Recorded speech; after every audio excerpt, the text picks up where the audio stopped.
सितारे आसमानों से फूल बरसाया नहीं करते, सितारे आसमानों से फूल बरसाया नहीं करते।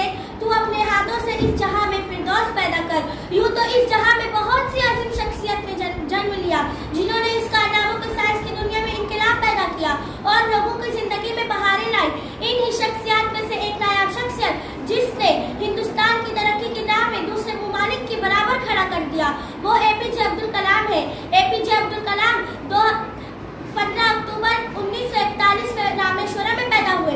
वो अजीम शख्सियत, साइंसदान, मिसाइल मैन के साथ साथ एक बेहतरीन इंसान भी थे, जिन्होंने इसके बाद इस देश को संवारने वाली नस्ल अपनी तजुर्बात और इल्म फहम से सरफराज किया है। उन्हें बच्चों और तलबा और इस मुल्क से बेपनाह मोहब्बत थी। उनका ख्वाब था कि हमारा हिंदुस्तान भी दूसरे मुल्कों की तरह साइंस और टेक्नोलॉजी, सेहत आमा, ज़राअत, तालीम जैसे शोबे की तरह खूब तरक्की करे और हमारे मुल्क से गरीबी का खात्मा हो।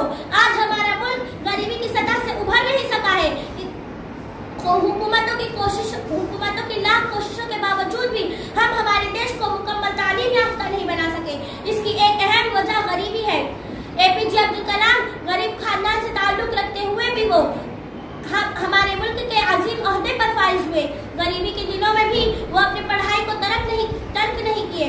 उन्होंने मेहनत, लगन, ईमानदारी से अपनी पढ़ाई को जारी रखा और मुल्क के मिसाइल कामयाब तजुर्बात भी किए। उन्होंने साइंस और टेक्नोलॉजी की नई बात भी शुरुआत की। वो मुल्क के सदर जमहूरिया भी रहे। उनका कौल एक मशहूर है, तुम अपने मुस्तकबिल तो नहीं बदल सकते, तुम अपने आदात बदल सकते हो। तुम्हारे आदात ही तुम्हारी मुस्तकबिल बदलेंगे।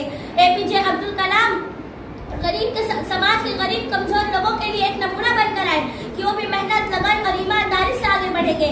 हमें भी ये अज़्म करना चाहिए कि हम भी दिलो जान से पढ़ेंगे और इस मुल्क की खिदमत करेंगे। मैं इस शेर के जरिए अपनी तकरीर को खत्म करना चाहती हूँ। मिटा दे अपनी हस्ती को अगर कुछ मर्तबा चाहे, मिटा दे अपनी